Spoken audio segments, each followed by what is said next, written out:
Hola a todos, en este último vídeo de SymPy vamos a ver cómo manejar matrices con este sistema de álgebra computacional y vamos a explorar un poco cuáles son las capacidades de representación gráfica de SymPy. Como luego veremos, la forma de representar expresiones en SymPy difiere un poco de cómo estamos acostumbrados a trabajar con Matplotlib. En algunos casos podemos requerir la potencia que trae este último sistema, pero en otros, para hacer representaciones gráficas sencillas de expresiones que estamos manejando en ese momento, SymPy nos puede venir muy bien. Pero de momento vamos a empezar con las matrices. Lo bueno que tiene SymPy es que nosotros podemos crear matrices simbólicas. Por ejemplo, vamos a crear una matriz cuadrada 2×2 con todos estos símbolos A, B, C y D. A, B, C y D. Los imprimo para ver qué pinta tienen. Y ahora voy a crear una matriz A mayúscula y eso lo voy a hacer con la función matrix. La forma de crear matrices es muy parecida a como crearíamos arrays en NumPy y de hecho podemos hacerlo con una lista de listas directamente. Si yo digo, por ejemplo, que la primera fila es AB y la segunda fila es CD, imprimo esa matriz A, pues ya tengo esa matriz ahí. Por ejemplo, puedo querer hallar los autovalores de esa matriz. Pues no tendría más que hallar al método eigenvals y directamente, sin ningún esfuerzo, SymPy nos va a sacar los autovalores de esa matriz. Y otra cosa que puedo querer también son los autovectores. En este caso va a tardar un poco más, pero de nuevo tenemos para cada autovalor su correspondiente vector. Si queremos hallar la inversa de la matriz, por ejemplo, en el caso de que la inversa exista, aquí, como es una matriz simbólica con símbolos sin restricciones, en principio no va a haber ningún problema. Así que podemos utilizar el método inv. Y efectivamente tenemos aquí la inversa de la matriz.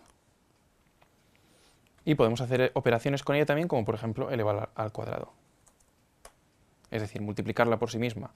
En este caso no podemos confundir las operaciones elemento a elemento que se harían en NumPy con estas operaciones matriciales que estamos haciendo en SymPy y que son verdaderamente operaciones del álgebra lineal.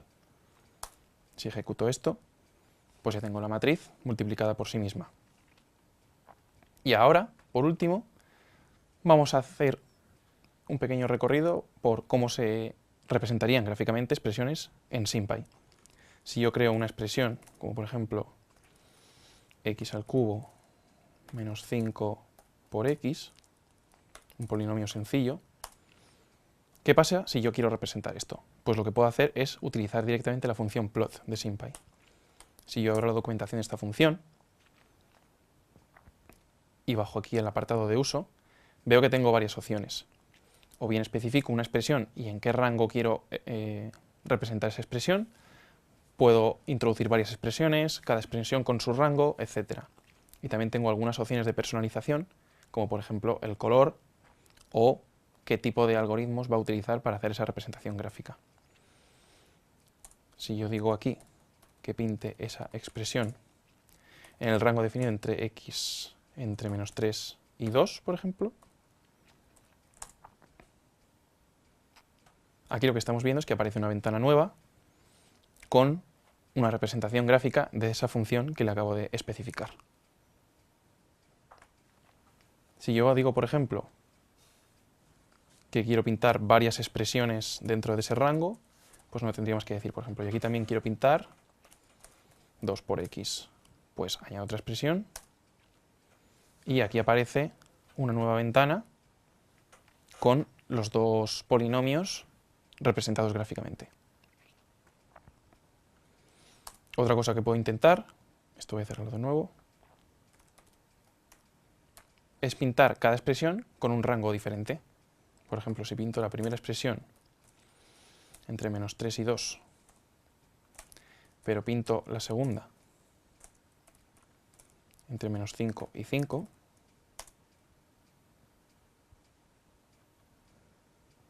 pues aquí vemos realmente que una va a eclipsar a la otra, así que tenemos que tener un poco de cuidado con eso.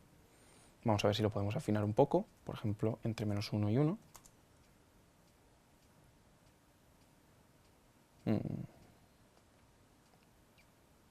Y aquí si hacemos un poco de zoom, por ejemplo,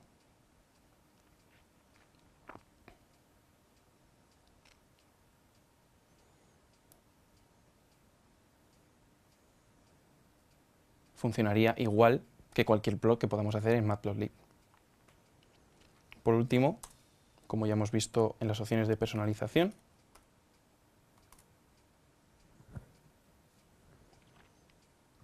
podemos especificar un color, que lo tenemos aquí, y en este caso tiene que ser un número.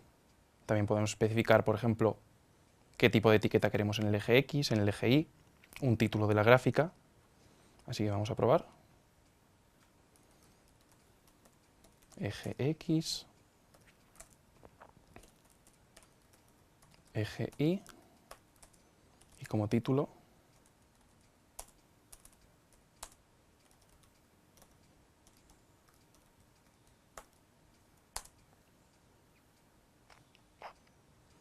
y aquí vemos que las etiquetas sobre los ejes, al contrario de lo que sucedería en Matplotlib, por ejemplo, no se colocan fuera del gráfico, sino sobre los propios ejes.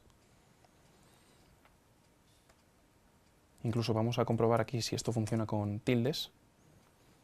Las maravillas de Python 3, menos mal, en este caso sí que podemos especificar aquí caracteres especiales sin ningún problema. Y si ponemos line color